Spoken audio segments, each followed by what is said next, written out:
in the numerical only. Okay. So, for example, calculate the mass percentage of different element present in the sodium sulfate. Sodium sulfate. Okay, you have a sodium sulfate. You know how to find the molecular mass of the sodium sulfate. You know what is the atomic mass of the sodium? It is 23. What is the atomic mass of the sulfur? 32. What is the atomic mass of the oxygen? It is 16. तो ऐसे आपको molecular mass आ जाएगा. You will be getting the molecular mass. You will be getting 142. और अब हमने we have to find the mass percentage of the different element. So sodium, how much sodium is given to us? That is 23 into 2. That is 46. मतलब total आपका exam हुआ, किस किस का exam हुआ? सोडियम का एग्जाम हुआ, सल्फर का एग्जाम हुआ और ऑक्सीजन का एग्जाम हुआ, है ना?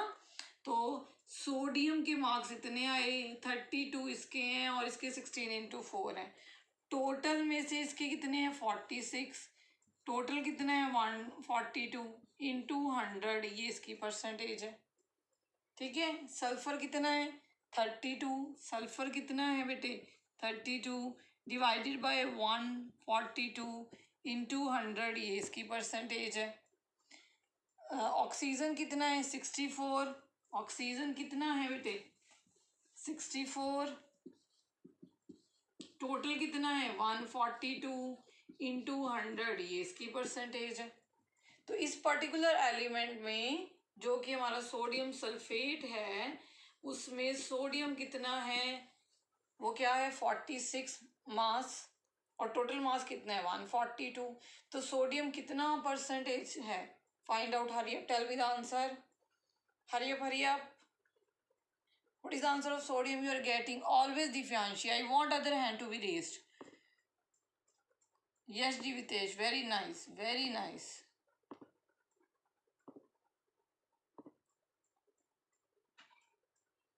I'm 32.39. Yes, 32 point.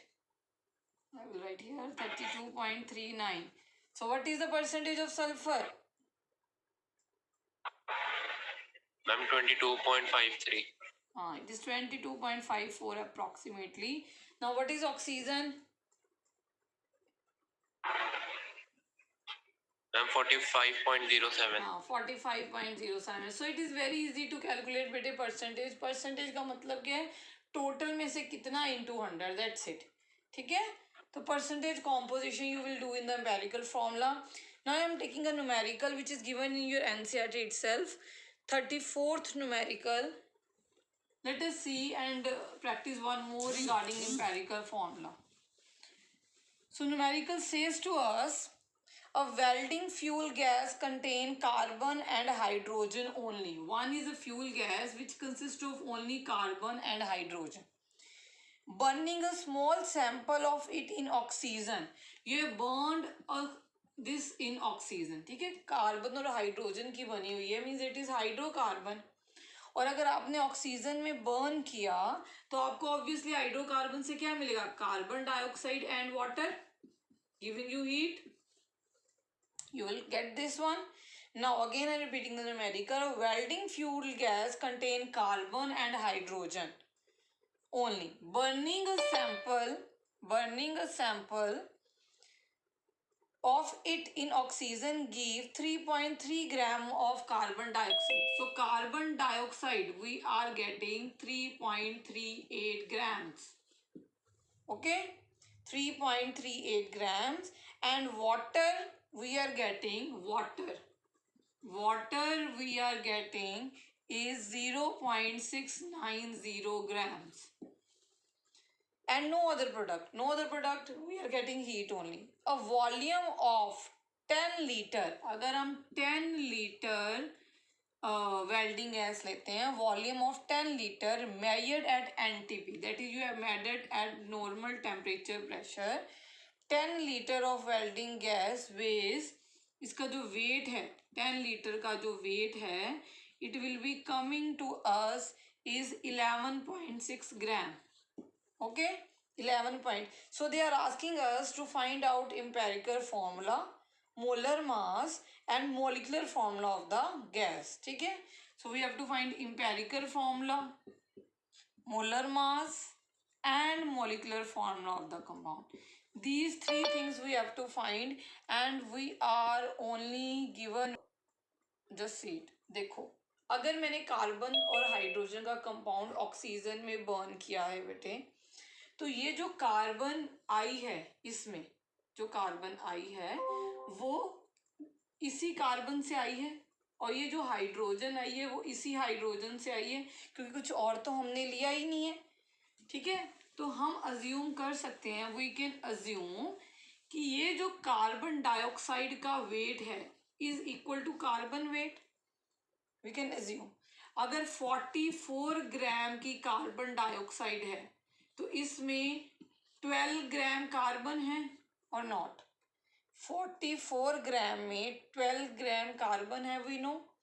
Means if 44 gram of carbon dioxide is containing how much? 12 gram of carbon. Now we have 1 gram of carbon dioxide. It will weigh 12 by 44. ठीक है, हमारी कितनी कार्बन डाइऑक्साइड आई है अभी? We got 3.38 ग्राम. तो 3.38 ग्राम में कितनी carbon होगी? That is 12 by 44 into 3.38 ग्राम. अगर 44 ग्राम कार्बन डाइऑक्साइड में 12 ग्राम ऑफ कार्बन है, तो हमें ये रिएक्शन करके, जिसमें ये है उसमें रिएक्शन करके हमें कार्बन डाइऑक्साइड 3.38 ग्राम मिल रही है बेटे. तो अगर 44 ग्राम से हमें 12 ग्राम मिलती है तो 3.38 ग्राम से कितनी कार्बन मिलेगी? Aryan, very nice. 2 hands are raising, very nice. Yes ma'am एक बार रिपीट कर दो, थोड़ा समझ नहीं आया. दोबारा रिपीट कर देती हूँ. देखो बेटे, क्वेश्चन देखो. A welding fuel gas contain carbon and hydrogen only. एक गैस लिया आपने जिसमें कार्बन और हाइड्रोजन है. अब उसको आप burning in sample of its oxygen, मतलब आप कंबशन कर रहे हो गैस की. तो वो कह रहे हैं आपको कार्बन डाइऑक्साइड इतनी मिल रही है, कार्बन डाइऑक्साइड इतनी मिल रही है, और जो वाटर है, यू आर गेटिंग वाटर, आपको मिल रहा है 0.690. Got it Aryan till this? Got it? Yes. ठीक. तो अगर हम वैसे विजुलाइज करें तो हमें पता है कि हमारी 44 कार्बन डाइऑक्साइड का मोलर मास कितना है?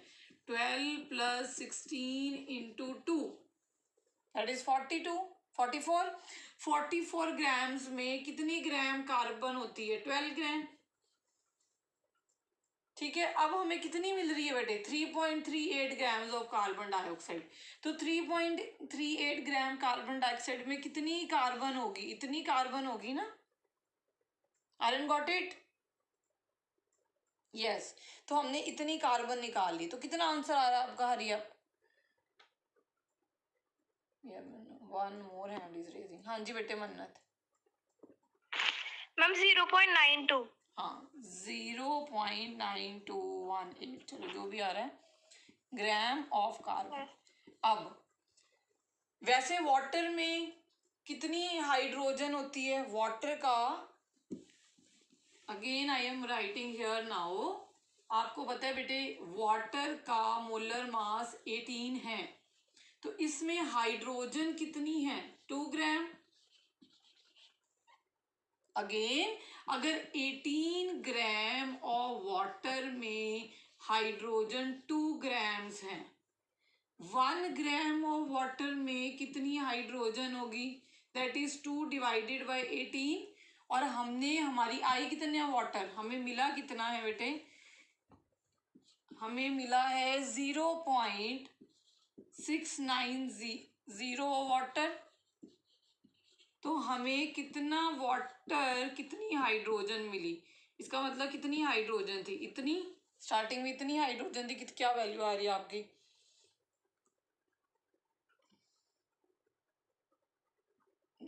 चौपन. जो दिव्यांश इज वेरी एक्टिव. हाँ ओके. यस जपन मैम 0.07 ग्राम। हाँ 0.0 your total mass will be 0.9984 ग्राम, ठीक है। टोटल मास ऑफ फ्यूल इतना हो गया हमारा, टोटल मास हमारे फ्यूल का बेटे इतना हो गया। अब हम निकालें इस फ्यूल में कार्बन कितनी परसेंटेज रखती है और इस फ्यूल में हाइड्रोजन कितनी परसेंटेज लगती है। तो हमें पता है कि कार्बन कितने ग्राम आई, इतने, हाइड्रोजन कितने ग्राम आई बेटे, इतने, और टोटल मास कितना है, ये टोटल है आपका। अगर आपको कार्बन की परसेंटेज निकालनी है, if you have to find out carbon percentage, तो आप परसेंटेज ऑफ कार्बन कैसे निकालोगे कि कितनी कार्बन की परसेंटेज आई है ओवर टोटल इनटू 100, ओके। तो वैसे ही परसेंटेज ऑफ हाइड्रोजन निकालोगे, तो हाइड्रोजन की कितनी आई है, टोटल कितनी है इनटू 100, ठीक है। तो हमारी कार्बन भी कितनी है, कार्बन की है 09218, टोटल कितनी है 0.9984, इनटू आप क्या करोगे 100, तो ये कार्बन की परसेंटेज आ जाएगी, ठीक है। तो नेक्स्ट हाइड्रोजन की कितनी निकाली आपने, हाइड्रोजन की हमने निकाली है 0.0766 डिवाइडेड बाय टोटल कितनी है, it is this much into 100, तो ये परसेंटेज ऑफ हाइड्रोजन आ जाएगी। Okay very fine. Now good सीरत, यस बेटे। मैम हम मास को 1 ग्राम लेके जा सकते हैं?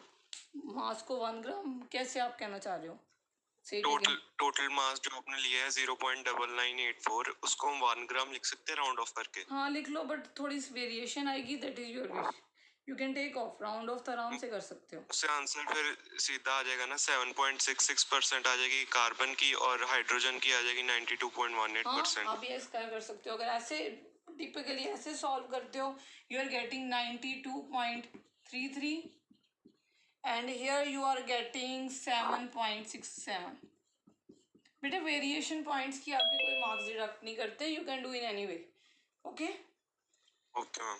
तो परसेंटेज आपके पास आ गई, अब हमने एम्पेरिकल फॉर्मूला निकालना है। वी गॉट द परसेंटेज, हमें परसेंटेज से मतलब थी तो हमने परसेंटेज निकाल ली। Let us start with the empirical formula now. तो इसको मैं साइड पे यहाँ पे रख लूँ पहले, 9.92.33 एंड हाइड्रोजन इज 7.67। चलो जी, अब हमें एलिमेंट्स कौन कौन से हैं, we have elements that is carbon and hydrogen. What is percentage of carbon, that is 92.33, what is percentage of hydrogen, that is 7.67, ठीक। What is atomic weight, that is 12, what is 1। अब number of moles निकालो, hurry up, number of moles 92 divided by 92.33 divided by 12 और 7.67 divided by 1, hurry up. अरे so many answers is very nice. Divyanshi, and now I will give the chance to Divyanshi. Yes bete. Ma'am, moles of carbon are coming to be 7.69. 69. So approximately we can say same. Yes, ma'am. हाँ approximately. तो अगर आप दोनों को ही 7.67 से divide करोगे, आगे हमने होल नंबर लेके जाना है, तो 1 यू विल गेट 1 ओनली। तो carbon is also 1, Yes, ma'am. Hydrogen is also 1। तो empirical formula, now empirical formula will be CH। हाँ जी, any doubt? The student who are raising the hand can lower the hand, if they are having doubt they can raise the hand, if you are having doubt then raise the hand, okay। otherwise हमने इधर तक कर लिया। तो हमारा first part of the question solve हो गया। आर्यन, हाँ जी आर्यन बेटे, यस मैम वो परसेंटेज निकालने के बाद बताना एक बार क्या क्या परसेंटेज करना। निकालने के बाद we have done empirical formula on Thursday और not? We have done, Aryan? You have attended the class before. Just unmute yourself. So percentage निकालने के बाद हम क्या निकालते हैं? Number of moles. Number of moles कैसे निकालते हैं? परसेंटेज डिवाइडेड बाय, परसेंटेज होती क्या है? मास। मास परसेंटेज निकाल रहे हो तो नंबर ऑफ मोल्स क्या है? Given mass over molar mass. तो गिवन आपका इतना है, ये मोलर मास है, ये गिवन है, ये मोलर मास है। उसको डिवाइड करोगे, नंबर ऑफ मोल्स आ जाएंगे। नंबर ऑफ मोल्स निकालने के बाद आप मोलर रेशियो निकालते हो, और लकीली हमारी मोलर रेशियो ही 1:1 ही आएगी क्योंकि सेम ही है वैल्यू।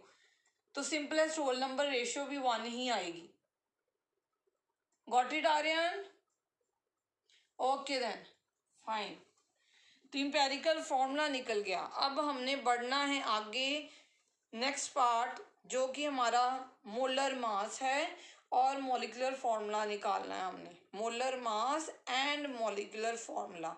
अब हम सेकंड पार्ट ऑफ क्वेश्चन पढ़ते हैं इसके लिए। A volume of 10 litres of the welding gas, write down a volume, हमें वॉल्यूम गिवन है 10 लीटर्स। 10 लीटर्स, अगर 10 लीटर्स वॉल्यूम है तो हमारी जो वेल्डिंग गैस का जो मास है, this is given to us is 11.6 gram, isn't it? It is given us 11.6 gram. तो 10.1 लीटर्स, वो भी एट एनटी भी इन्होंने वे किया हमारे लिए, और हमें कहा भी आपकी गैस इतनी वे कर रही है। पर हमें पता है अगर हमारे पास 22.4 लीटर गैस है एनटीपी पे, तो कितना वो वे करेगी? How much it will way? It will way 11.6 into divided by 10 into 22.4, 22.4, ठीक है। तो what is the value? The molecular mass of the gas is 20. Very nice, very nice. So value you will be getting 25.98. It means molar mass हमारी gas का कितना है? 26 grams. Got it? Yes, Jivitesh. Yes, Jivitesh. Excuse me ma'am, हाँ जी बोलो बेटा। 22.4 litre STP पे consider नहीं करते? बेटे एनटीपी और एसटीपी एक ही वैल्यू होती है, चेंज होती है एसएटीपी पे। Okay ma'am. Normal temperature pressure और एसटीपी पे 22.4 लीटर्स ही होती है, सिर्फ टेम्परेचर का वेरिएशन है। वॉल्यूम ऑक्यूपाई का कोई वेरिएशन नहीं है, प्रेशर का कोई वेरिएशन नहीं है, सिर्फ temperature is different at normal and standard 0 and 20। Got the point? I have Yes, told you ma'am. before also this. ठीक है। तो अगर 10.1 लीटर इतना ऑक्यूपाई कर रही है तो 22.4 लीटर कितना मास ऑक्यूपाई करेगी? वो उसके मोलर मास जितना ही होगा, ठीक है। क्योंकि हमें पता है एनटीपी में अगर 1 mole of gas 6.022 into 10⁻23 molecules occupy कर रही, इतना वॉल्यूम ऑक्यूपाई कर रही है, तो कितना मास ऑक्यूपाई करेगी? उसके मोलर मास जितना। अब हमारे पास मोलर मास आ गया, मीन्स हमने second part of the numerical भी कर लिया, दैट इज मोलर मास। अब हमने आगे जाना है बेटे molecular formula of the gas निकालने के लिए। अब मॉलिक्यूलर फॉर्मूला निकालने के लिए हमें एन की वैल्यू पता होनी चाहिए।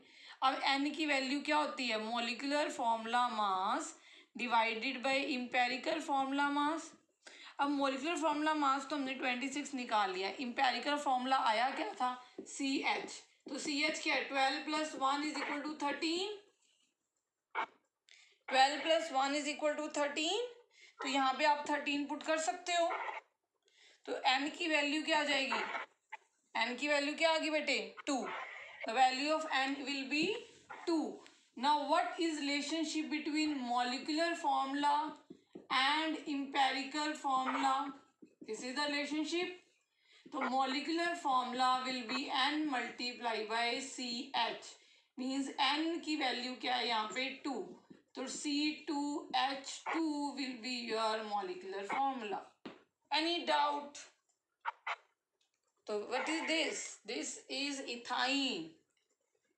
Ethine, which is also known as acetylene. Okay? Any doubt till this? Any doubt?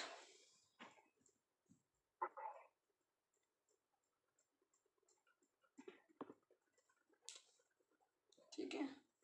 So chemical equation. तो you have done in class 10th also. बेटे एक चैप्टर ही पूरा करके आए हो, chemical equation and reaction. तो you are very well aware that chemical जो equation आपको क्या देता है, it is a brief representation of chemical changes in terms of symbols and formula. हमें बताता है कि क्या changes you have done, decomposition, combination, double displacement. You have gone through this now only, redox and all the stuffs you have already done. ठीक. So what are the essential condition to be for the chemical equation to be written? It should be balanced and it should follow the law of conservation of mass. We know it should be molecular and we should know what is the chemical change occurring. अगर gas बन रही है तो आप ऊपर pointing करते थे arrow if you remember. अगर PPT बन रही है तो आप नीचे करोगे. अगर सॉलिड स्टेट में है तो S लिखोगे. अगर किसमें वाटर में डिजोल्व करते हो तो you are writing aqueous. If you are taking in the molten state, again you will tell the liquid state it is. Okay, so this is the things we have to write down. So next is beta balance. The equation should be balanced. The equation should be balanced. There are 4 methods actually to balance an equation. The method you have done, it is hit and trial. Hit and trial. हम करके देखते थे कि हाँ ये 2 लगे 3 लगे तो हमारी बैलेंसिंग होती है. That method is known as hit and trial, which were you were doing in class 10th. उसके अलावा the method use are बेटे oxidation number method and ion, है ना. oxidation number method ये सारे method will do in the redox chapter. It will consist of the balancing of the ionic equation, which consists of oxidation number method. Just write down. This will come in the redox chapter, not in this chapter. Second is ion electron method. Again, this is also coming in redox in this year only. And definitely you will be getting a question on this method. So oxidation number method and ion electron method. The last is beta partial equation method.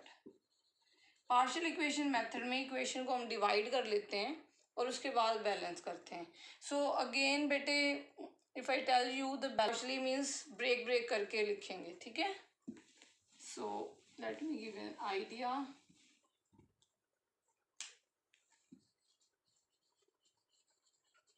Partial equation method.